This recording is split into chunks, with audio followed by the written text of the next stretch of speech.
मैं जब भी यूट्यूब देख रहा हूँ तो बार बार एक क्वेश्चन या एक वीडियो बार बार सामने आ रहा है, वो भी अलग अलग टीचर्स के। वाई साइन 90 इक्वल टू 1, कि साइन 90 डिग्री की वैल्यू 1 क्यों होती है। फिर उसमें एक्सप्लेनेशंस हैं अलग अलग, जिसमें p इक्वल टू एच ले लिया जाता है। और अगर p इक्वल टू एच ले लिया जाता है तो क्या ये सच में रियल लाइफ में पॉसिबल है? क्या इससे जो बच्चे हैं वो सेटिस्फाइड हो रहे हैं, चाहे वो किसी भी क्लास के हों, क्यों ना वो क्लास 10th के ही बच्चे हों।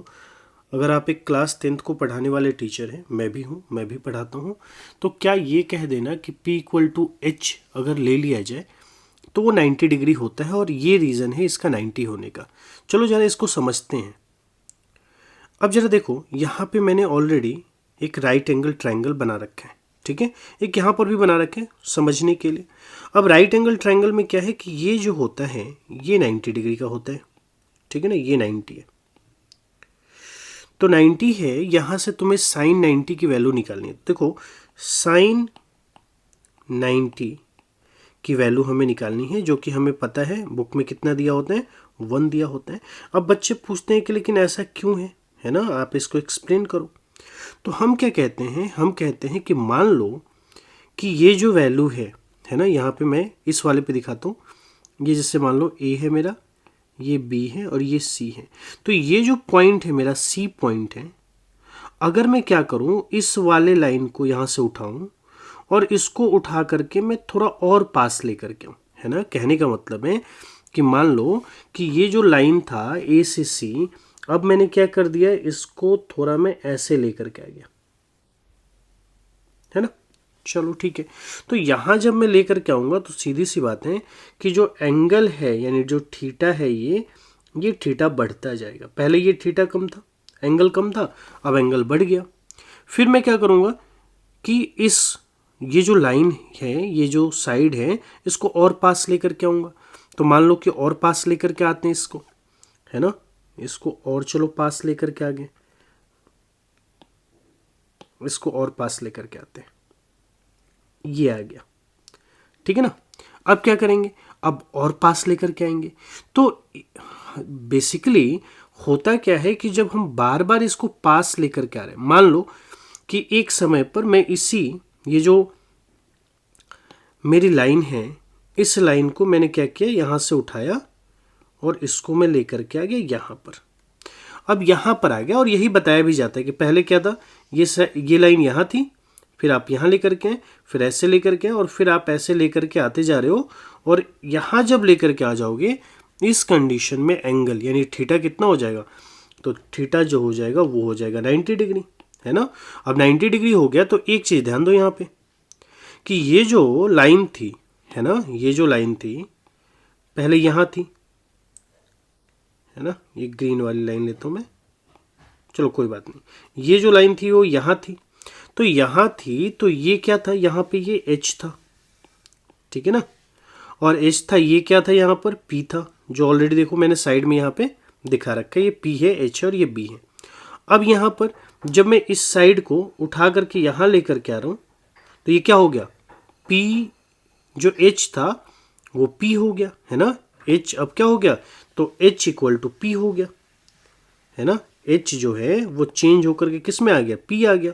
अब यहाँ पर अगर मैं साइन थीटा का वैल्यू लगाऊं तो साइन थीटा का फॉर्मूला क्या होता है, पी अपॉन एच होता है। तो पी ही रहेगा, लेकिन एच की वैल्यू अब पी हो गई है तो यहाँ पर मैं पी रख दूंगा। और यहाँ पे ये मेरा क्या है, साइन, और एंगल अब कितना हो गया, 90 डिग्री। तो क्रॉस कर दिया तो कितना आ गया, 1 आ गया, ठीक है ना। ज़्यादातर तुम एक्सप्लेनेशंस देखोगे तो साइन 90 की वैल्यू कितनी है, 1 है, और ये इस तरीके से बताया जाता है। नो डाउट ये भी एक तरीका है, लेकिन क्या ये सच में सेटिस्फाइड करता भी है कि नहीं करता है। अगर एक बच्चे ने उठ करके हमसे ये क्वेश्चंस पूछ लिया कि ये जो साइड है, ये जो साइड है, जो एच साइड है हमारा, इस एच साइड को हम यहाँ पर ला ही क्यों रहे, और अगर ला रहे हैं तो ये ट्रायंगल कैसे हुआ, क्योंकि ट्रायंगल में तो 3 साइड्स होने चाहिए ना। आप तो ये लेकर के आ जा रहे हो और ये तो क्या हो गया, एक स्ट्रेट लाइन बन गया, उसी लाइन पे ये आ गई। तो पहला नंबर ये ट्रायंगल रहा नहीं। दूसरा नंबर हम इसको लेकर के ही क्यों आए, है ना, लेकर के क्यों आए, ये भी एक क्वेश्चन आता है कि क्यों लेकर के आए। तो सबसे बड़ी चीज़ है कि हम अगर लेकर के आते हैं तो वो एक ट्रायंगल बचता ही नहीं है। और मान लो कि तुम लेकर के आ भी गए तो ज़रा एंगल ऐड करो, ये ऑलरेडी 90 है। अब जब तुम इसको लेकर के आ रहे हो इस वाले एंगल को, तो यहाँ पर लेकर के आ गए तो ये भी कितना हो गया, 90 हो गया। तो भाई साहब ये जो एंगल है ये कहाँ गया, है ना, ट्रायंगल्स में 3 एंगल होने चाहिए ना, ये तो 2 एंगल ही 90 + 90 180 हो गया। तो एक जो एंगल होगा कितने का होगा, 0 डिग्री का होगा क्या, है ना। ये सेटिस्फाइड नहीं करता। ये जो एक्सप्लेनेशंस है नो डाउट क्लास 10 के बच्चे को या बहुत सारे बच्चों को बताया जाता है, लेकिन कहने का मतलब ये सेटिस्फाइड नहीं करता। आप इसको, हाँ हो सकता है 1 से 2 क्लास आपके ज़्यादा लग जाएं चीज़ों को समझाने में, लेकिन ऐसी चीज़ें मत समझाइए जो सेटिस्फाइड ही ना करे, ठीक है। चलो अब देखते हैं कि बेसिकली तो फिर कैसे करते हैं। तो एक बहुत पहले मैथमेटिशियन हुए लियोनार्ड यूलर, ठीक है ना। इन यूलर ने क्या किया कि जो मॉडर्न ट्रिगोनोमेट्री है इसके बारे में बताया, और इन्होंने ही यूनिट सर्कल का कॉन्सेप्ट दिया। और यूनिट सर्कल से आप इजीली समझ सकते हो कि इसकी वैल्यू 1 क्यों आएगी, ठीक है। सबसे पहले तो यूनिट का मतलब यहाँ पे जिसकी रेडियस, जिस सर्कल का रेडियस 1 हो, ठीक है ना। अब देखो, अब मन में ये भी आ सकता है कि क्या रेडियस 1 ही लेंगे हमेशा, नहीं, कोई ज़रूरी नहीं। तुम रेडियस 2 ले लो, 3 ले लो, 5 ले लो, जो तुम्हें मन करे वो ले सकते हो। अब ज़रा समझते हैं इसको, ठीक है। अब यहाँ देखो, जब भी तुम देखोगे तो तुम्हें बताया जाएगा, जब इसमें यूनिट सर्कल लेते हो तो इसमें बताया जाएगा कि देखो साइन थीटा जब भी तुम्हें चेक करना है तुम वाई एक्सिस को चेक करो, और कॉस थीटा जब चेक करना है तुम एक्स एक्सिस को चेक करो। तो ज़रा यहाँ पर देखो, यहाँ पर, ठीक है, यहाँ से और यहाँ पर देखो, ठीक है, ये एंगल कितना हो जाएगा, 90। यानी पहले ये लाइन थी, अब मान लो कि यहाँ पे ये लाइन आ गई तो एंगल 90 हो गया। यहाँ पर जरा देखो तो वाई एक्सिस की वैल्यू कितनी है, 1 है, कितनी है, 1 है। तो इसलिए साइन थीटा की वैल्यू कितनी हो गई, 1 हो गई। ये समझ में आ गया कि साइन 90 की वैल्यू कितनी हो जाएगी, 1 हो जाएगी। अब जरा देखो, तुम्हारे मन में ये भी क्वेश्चन आ सकता है कि साइन थीटा वाई एक्सिस से क्यों ले, कॉस थीटा एक्स एक्सिस से क्यों ले। तो यहाँ जरा ध्यान दो, यहाँ पर मान लो कि मैंने एक पॉइंट ले लिया यहाँ पर, ठीक है, और यहाँ से मैंने क्या किया, एक ट्रायंगल को फॉर्म किया। तो ये एक लाइन आ जाएगी ऐसे, एक ऐसे लाइन आ जाएगा, और ये एक लाइन तो है ही। तो ये क्या बन गया, तुम्हारा ट्रायंगल बन गया। अब ट्रायंगल बन गया तो ये भी एक राइट एंगल ट्रायंगल है, तो क्या होता है, PBH होता है। अब इसमें तुम्हें H को कितना लेना है, 1 लेना है, लेट कर लेना है कि H कितना है, 1 है। B कितना ले लेना है तुम्हें, X ले लेना है, और जो P है वो कितना ले लेना है, Y। अब जरा साइन थीटा का फॉर्मूला यूज करो यहाँ पे। तो साइन थीटा अगर तुम निकालोगे तो फॉर्मूला क्या होता है, P/H होता है, ठीक है ना। तो P/H हो गया, तो P, तो यहाँ पर P की वैल्यू कितनी है, Y, H की वैल्यू कितनी है, 1। तो कितना आ गया तुम्हारा, Y आ गया, कितना आ गया, Y आ गया। क्लियर है। तो Y कितना आ गया, तो साइन थीटा की वैल्यू कितनी आ गई, Y। इसीलिए हम साइन थीटा जब भी निकालेंगे तुम्हें Y कोऑर्डिनेट्स ही देखना है। कॉस निकाल करके देखो, कॉस यहाँ पे मैं निकालता हूँ, तो कॉस थीटा निकालोगे तो क्या होता है, B/H। B कितना है, X, H की वैल्यू कितनी है, 1। तो कॉस थीटा इक्वल टू कितना आ गया, X। तो जब भी कॉस थीटा की वैल्यू तुम्हें देखनी होगी तुम्हें X कोऑर्डिनेट्स को देखना है, ठीक है। ये समझ में आ गया कि Y को क्यों देखना है, X को क्यों देखना है। अब तुम्हारे मन में यहाँ पे ये क्वेश्चन आ रहा होगा कि 1 क्यों लेना है। तो देखो ये रेडियस है ना, और हमने क्या लिया था, R = 1 लिया था, इसलिए ये 1 आया। समझ में आया।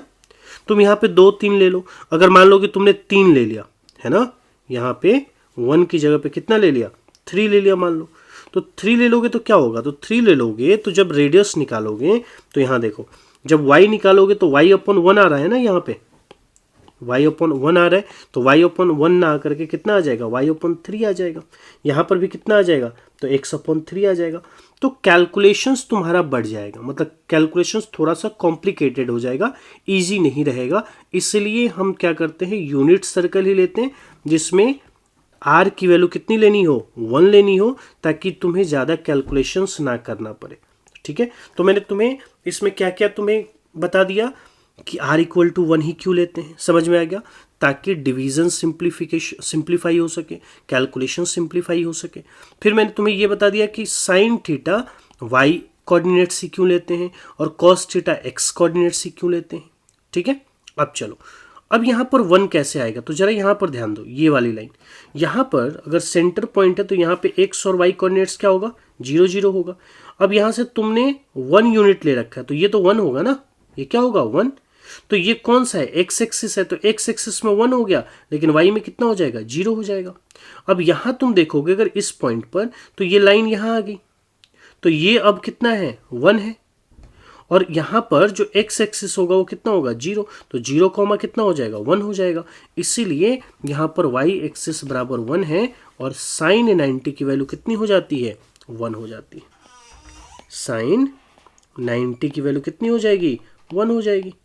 ठीक है ना, सिंपल सा तरीका है कि किसी को भी यूनिट सर्कल का मेथड्स बताया जाए, यूनिट सर्कल के मेथड से आप इजीली क्या कर सकते हो, बता सकते हो। अब किसी के मन में आ सकता है कि सर हम यूनिट सर्कल ही क्यों लें, तो जो मैथमेटिशियन थे यूलर ने, उन्होंने क्या किया, जो आपके ट्रिगोनोमेट्री हैं, आपके जो यूलर कॉन्सेप्ट हैं, इन सब के लिए उन्होंने क्या किया, तो एक मेथड्स डेवलप किया जिसे हम क्या बोलते हैं, यूनिट सर्कल बोलते हैं। ठीक है, इसीलिए हम यूनिट सर्कल का यूज़ करते हैं ट्रिगोनोमेट्री के अलग अलग जो थीटा होते हैं यानी एंगल्स होता है उसको डिफाइन करने के लिए। अब जैसे तुम मान लो कि राइट एंगल ट्रायंगल लेते हो, ठीक है ना, अगर तुम ये राइट एंगल ट्रायंगल लेते हो तो केवल 90 डिग्री तक के ही वैल्यू को डिफाइन कर सकते हो, लेकिन ऐसा तो नहीं है कि एंगल तुम्हारे 90 तक ही है, और यहाँ पर तुम जितने भी डिग्री के एंगल को चाहो इजीली क्या कर सकते हो, डिफाइन कर सकते हो। इसीलिए हम यूनिट सर्कल के मेथड से जाते हैं। कैलकुलस के भी मेथड से जा सकते हैं बट वो थोड़ा सा कॉम्प्लिकेटेड हो जाएगा, इसलिए हम उस पर डिस्कशन नहीं करेंगे। आई होप कि अब आपको समझ में आ गया होगा कि साइन 90 की वैल्यू 1 क्यों होती है और क्यों नहीं हमें राइट एंगल ट्रायंगल से जाना चाहिए। क्यों, क्योंकि वो राइट एंगल ट्रायंगल से जाओगे तो सबसे पहले ट्रायंगल तो बचेगा ही नहीं, है ना, पूरी की पूरी कॉन्सेप्ट ही गलत हो जाएगी। इसीलिए आप इस कॉन्सेप्ट से ना जा करके आप इस कॉन्सेप्ट से जाओ, ये सबसे इजी कॉन्सेप्ट है। आई होप कि आपको ये समझ में आ गया होगा। फिर भी अगर कहीं पर भी डाउट्स है इसमें तो कमेंट बॉक्स में ज़रूर बताओ, मैं उसका तुम्हें आंसर करूंगा कि ऐसा क्यों है।